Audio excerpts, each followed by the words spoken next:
Well, a good day to you all. I just thought I'd do the pluses and the minuses of an old Wright bodied Volvo bus. So I've just wrote some things down. I've accidentally walked on my notes, but anyway, just thought I'd make a few notes on the good and the bad bits of this bus that I've got right here. Right, the first one is on the near side mirror of the bus. As you can see, the near side mirror, this one right here, it's actually right outside the door, which actually is kind of good because usually when you drive the bus, the mirrors are right up at the front here. So the mirror can actually hit another bus. As you're turning around to pass another bus, to overtake another bus, usually the left mirror can hit the offside rear of, say, a double-decker bus, you know. So that can hit the bus in front. So this is kind of a benefit that this one has a mirror here. The only thing is this can hit someone's head when they're trying to get on the bus and they want to speak to the driver, you know, because they can get on and off the bus and hit their head. So that is something that needs to obviously be looked at. Sorry, my notes have messed it all up here. Right, number two is basically two cameras in the cab. So as you can see here, there's two cameras inside the cab. Now this is very good for upstairs and for the rear door. Now usually there's one camera, so on the new buses there's one camera. It's actually good to have two cameras, I think, because that means when you open the rear door of the bus and people are getting off, the camera usually turns to the rear door. So upstairs camera, you can't see anything upstairs. So basically you don't know if someone's quickly dashing downstairs, so you have to keep the door open or you close it. It helps to have two cameras. Right, single seat downstairs I've noticed here. So there's a single seat downstairs, that's quite unique. It's not often you see this. This would be a good bus to buy, to preserve, because it's quite rare in that way. Also there's a, what did I put?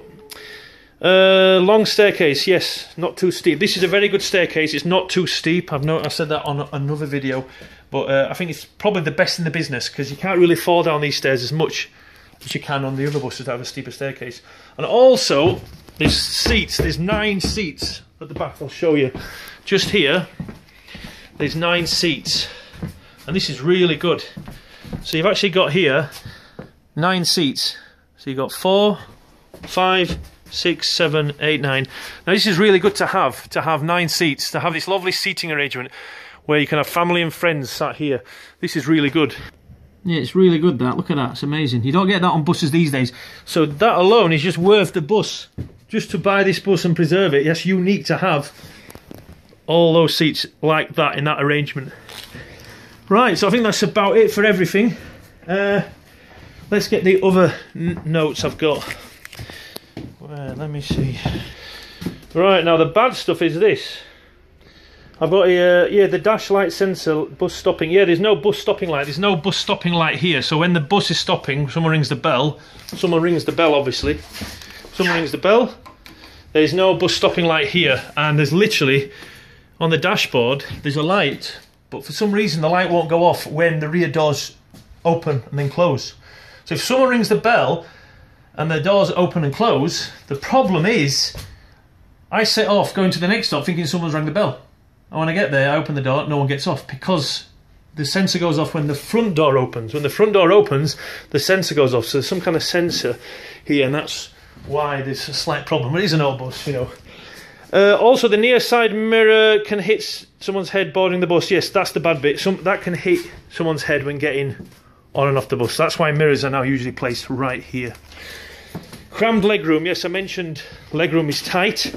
As you can see right here on this one, very tight there, and it's quite crammed to sit in that area here. Plus, I think the seating is not, the legroom is very tight. I think this seat here, the 5th seat, look at that from the front, is very tight. Look at that, it's even hard to get out. Very, very uncomfortable, you know. Oh, and last but not least, a child is crying for not going upstairs. This is quite funny. What happened is, a child got on the bus and the mum went upstairs. Child didn't want to go upstairs. I can't believe it. Children always want to go upstairs, don't they? Children always want to go upstairs in the bus. They're always crying when they can't go upstairs. So for the first time ever in 16 years of me bus driving, the child cried because it wanted to stay downstairs, and the mum says we're going up. So they were having a bit of an argument. It was funny. They were having an argument right here on the stairs. I said, obviously you've got to be upstairs or down, you know. So it was quite funny. The mum says that the child usually goes upstairs, but for some reason the child didn't want to go upstairs, which has never happened before. That's quite weird.